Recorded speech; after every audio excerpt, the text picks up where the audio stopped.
talked to Victor. You talked to Victor? Yes, but... We told you not to talk to the other engines. And you have. We thought you were our friend. I thought you were my friend. But you're not. Please, wait. It's not what you think. Suddenly, Diesel's horn echoed around the Blue Mountain quarry. Is that him? Are you the engine that pushes other engines into the sea? I've heard all about you.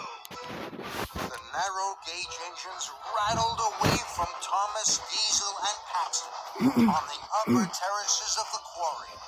Don't listen to Diesel. Let me explain. No, Thomas, don't explain anything.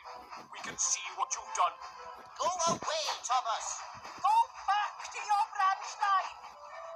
Luke, don't jump away from me. Please listen. I don't want to listen to you ever again.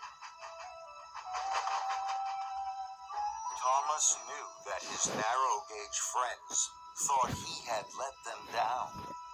They thought Thomas had let Luke down. That was worst of all. Thomas felt terrible.